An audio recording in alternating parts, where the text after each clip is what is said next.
안녕하세요. 속풀이 짬뽕 알뜰 세트입니다. 2022년 중국 스벅에선 기묘한 일이 벌어졌었는데요. 공안들이 스벅에 와서는 음료도 주문하지 않고 야외 테이블에서 도시락을 먹고 있었는데 이미 내부는 만석이라 직원이 비켜줄 것을 요구했다고 합니다. 그래서 이렇게 공안들은 길거리에서 도시락을 먹었다고 하는데요. 그런데 한 중국인이 공안을 스타벅스 직원이 내쫓았다는 글과 함께 해당 사진을 올렸고, 이 사진이 알려지자 많은 중국 사람들은 스타벅스가 중국인들을 존중하지 않는다며 스벅 앞에 조화와 취두부를 놓고 가는 행위를 했다고 합니다. 결국 스타벅스에선 직원들의 부적절한 언행으로 오해를 불러일으켰다는 공식 사과문을 올리고 영업 중단까지 했다고 하는데요. 이번엔 이렇게 본인만 진상인 줄 모르는 진상들을 모아봤습니다. 그럼 한번 볼까요? 첫 번째는 딸기 사건입니다. 얼마 전 아프니까 사장이다에 올라왔던 글인데요. 아주머니 한 분이 딸기 한 팩 사가시길래 귤 한 개를 서비스로 넣어드렸더니 아주머니는 집에 사람이 몇 명인데 한 개만 주냐고 하여 한 개 더 드렸다고 합니다. 그런데 며칠 후 아주머니가 또 오셔서 애가 먹을 거니 좋은 딸기로 주세요라고 하길래 직접 고르라고 하여 이 딸기를 골라갔다고 하는데요. 그런데 1시간쯤 있다가 애가 먹을 건데 이런 걸 주면 어떻게 해? 라고 하며 방방 뛰며 들어왔는데 딸기를 이렇게 해놓고는 가져왔다고 합니다. 그리고는 교환해 달라며 다른 걸 고르고 있길래 그냥 환불을 해줬다고 하는데요. 환불해줄 필요가 없었는데 괜히 환불해줬다며 하루 종일 기분이 더러웠다고도 합니다. 이렇게 먹고 환불하는 먹튀 빌런들은 은근 많은데 올해 1월엔 경제 박살나서 힘든데 이런 파렴치한 배민 거지도 있네요 라는 글이 보배 드림이 올라옵니다. 초밥을 주문하며 벨 누르고 문 앞에 놔두세요 라는 요청이 되어 있어 기사가 벨을 눌러도 기척이 없길래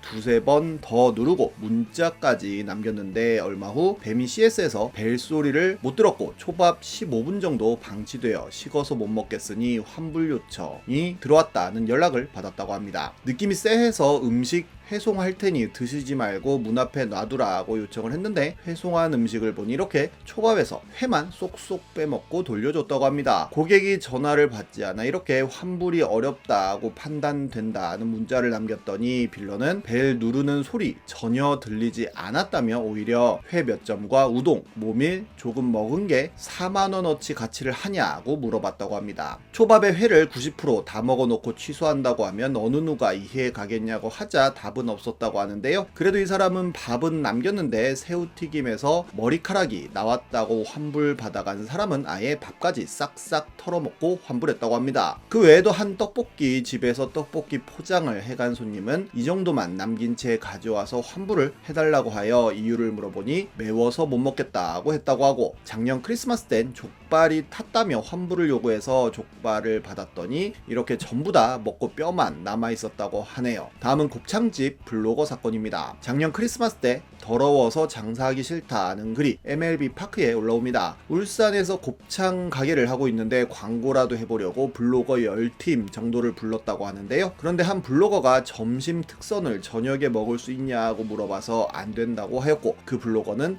혼자 점심시간에 왔다고 합니다. 해당 식당은 점심 특선이 2인분 기준이라 2인분 그대로 나갔고 후식으로 요구르트를 주는데 한 명이라 요구르트는 하나만 줬다고 하는데요. 그랬더니 블로거는 혼자 갔는데 2인분부터 점심 특선이 된다 해서 2인분으로 주문했는데 밥이랑 요구르트를 한 개씩만 줬다는 글을 남기고, 이렇게 나온 반찬들은 집에서 먹을 법한 평범한 느낌이었다고 하고, 서비스로 받은 배추전은 차고 밍밍해서 안주니만 못한 맛이라고도 하고, 반찬이 다 차갑고 따뜻한 반찬이 없어서 아쉽다고 하고, 제육볶음이 너무 짜다고 하는 등 좋은 말은 하나도 없었습니다. 그리고 홀로 나온 불쌍한 요구르트라며 요구르트를 단독 샷으로 찍어 올리고는 깨끗하게 비운 그릇들과 함께 아쉬움이 남는 집이라는 글도 올립니다. 게다가 블로그에 쓰는 협찬 표시도 없었다고 하는데요. 바로 사장님이 해당 블로그에 댓글로 포스팅 업체에서 오신 분 아니냐며 맛이 없다는 분이 왜 나머지 음식은 포장해 가셨냐고 물어보면서 공론화하겠다고 하고 엄청나게 많은 사람들이 해당 블로거를 욕하는 댓글을 남깁니다. 그러자 블로거는 나름의 해명문이라는 것을 써서 올리는데요. 같이 가기로 한 일행이 일이 생겨 방문 시간 변경이 가능한지 문의를 드렸더니 사장님이 화를 내며 왜 자주 바꾸냐며 짜증을 냈고, 그래서 혼자 가는데 제공 내역이 어떻게 되는지 물어보니 2인분으로 똑같이 나간다고 대답했다고 합니다. 그리고 방문해서 보니 시간을 자꾸 바꾼 다른 블로거와 착각해서 화를 냈다며 사과를 했다고도 하는데요. 그리고 이인상인이 요구르트는 2개 나오는 게 맞다고 생각하며 본인은 체험한 내용 그대로 가감없이 올리기 때문에 보이는 그대로 글을 썼다는 해명이었습니다. 그러자 바로 사장님은 반박 댓글을 남기는데요. 본인이 고함을 지른 적 없으니 CCTV 확인해 보라고 하고, 심지어 따끈한 반찬이 안 나온다며 찍은 동치미 사진은 사실은 따뜻한 묵국이었다고도 하고, 아직까지 사과 한마디 없다며 무슨 악의가 있어서 본인에게 그러냐며 황당하다는 내용이었습니다. 그러자 사람들은 선처해 주지 말고 영업 방해로 고소하라는 등 사장님에게 위로의 댓글을 남겼는데요. 그러자 블로거는 블로거와 식당은 모두 윈윈하는 파트너라며 충분한 소통의 부재로 이런 일이 생긴 것 같아 씁쓸하다는 이야기를 합니다. 이후로 급하게 협찬이었다는 표시를 하였지만 계속 욕만 먹자 바로 블로거는 해당 포스팅을 삭제한 뒤 이렇게 사과 글을 남깁니다. 모든 댓글을 막았지만 그나마 하나 안 막힌 곳을 찾아가 사람들은 사장님한테 사과드리고 요구르트 하나 더 받아 먹으라는 댓글 등을 남겼고, 결국 블로그의 이름도 바꾸고는 삼시세끼를 협찬으로 해결했는지 하루에도 몇 개씩 올리던 음식점 게시글을 이후로 1도 올리지 않고 있습니다. 다음은 빵 떨어뜨린 아이입니다. 올해 1월 네이트판에 올라온 글인데요. 빵집에서 소금빵을 집게로 담아서 쟁반에 올리는데 유치원생으로 보이는 아이가 장난치며 뒷걸음 치다가 글쓴이를 쳐서 빵이 떨어졌고 애가 그걸 밟았다고 합니다. 애엄마는 아이에게 괜찮냐고 물은 후에 죄송하다고 하더니 아이는 괜찮다며 걱정 안 해도 된다고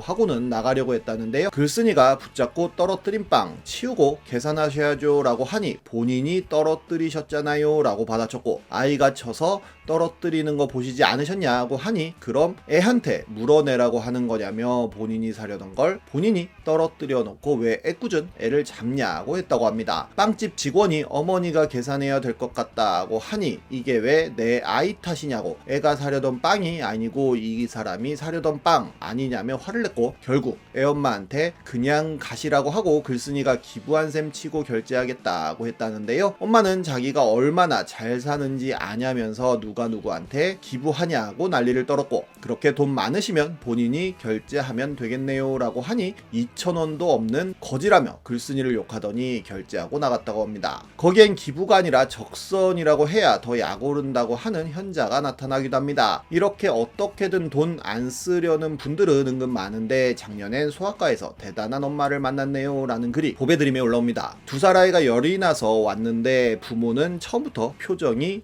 구겨져 있었고 수액 맞느라 간호사가 2번 찔렀는데 실력 없다고 고래고래 소리를 질렀다고 합니다. 분이 풀릴 때까지 간호사는 아무 말 없이 고개 숙이고 죄송하다는 말로 마무리를 했다는데요. 그런데 300ml짜리 생리식염수에서 100ml만 맞았으니 남은 200ml 가격을 빼달라고 했다고 합니다. 정상적인 말이 통하지 않을 정도로 눈이 돌아가 있어서 그냥 500ml 값 1,300원을 빼고 계산해줬다고 하네요. 거기엔 산부인과에서 일하는 분이 이런 사람 많다며 말도 안 되는 거 요구하면서 조금이라도 불친절하면 꼬리 물고 늘어지고 딴 데 가라고 하면 더 큰 소리 내서 다른 고객한테 민폐 끼치고 공단이랑 보건소에 거짓말로 민원 넣고 인터넷에도 악의적인 글을 쓰는 등 사람 완전 들었다 놨다 하다가 2년쯤 뒤에 갈 데가 없는지 또 오는 손님도 있었다고 합니다. 실제 몇몇 카페에 들어가면 이렇게 소아과 비추한다는 글이 올라온다고 하는데요. 결국 어떤 소아과는 한 보호자의 악성 민원으로 인해 폐과한다는 발표를 했는데 해당 소아과 지역의 맘카페에는 얼마나 난리쳤음 폐과냐며 부모를 나무라는 댓글도 있었지만 환자도 잘못했지만 의사도 갑질로 밖에 안 보인다는 글이 많은 추천을 받기도 합니다. 또 다른 소아과는 보건소에 진료 거부로 민원을 넣었다며 진료의 보호자 대동은 아픈 아이에 대한 최소한의 보호자 의무라는 폐업 안내문을 썼는데요. 실제로 해당 지역의 카페에는 똑딱으로 예약하여 아이를 보냈는데 만 14세 이하는 보호자 없이 진료 볼 수 없다고 연락이 왔다며 어디다가 민원 넣고 싶은데 내일 보건소에 전화해 보려고 한다는 글이 있었습니다. 심지어 이 지역의 소아 청소년과는 여기밖에 없었다고 하네요. 그리고 블라인드에는 소아과에서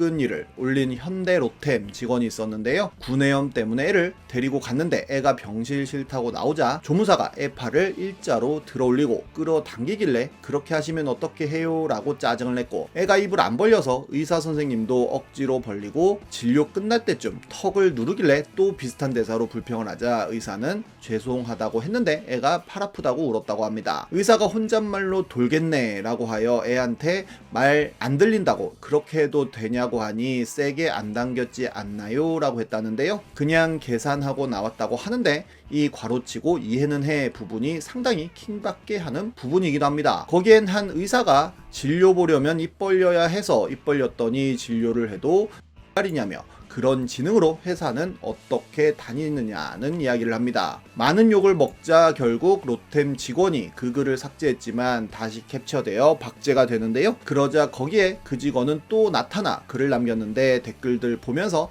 다 내 맘 같진 않구나 생각을 했고, 급해도 안 가본 곳이나 리뷰하긴 잘 안 되는 곳은 안 가는 게 낫겠다는 생각을 했다고 하네요. 요즘 소아과 오픈런 때문에 고생 많은 부모님들 많은데 점점 더 심해질 것 같은 느낌이 듭니다. 지금까지 소프리 짬뽕 알뜰 세트였습니다.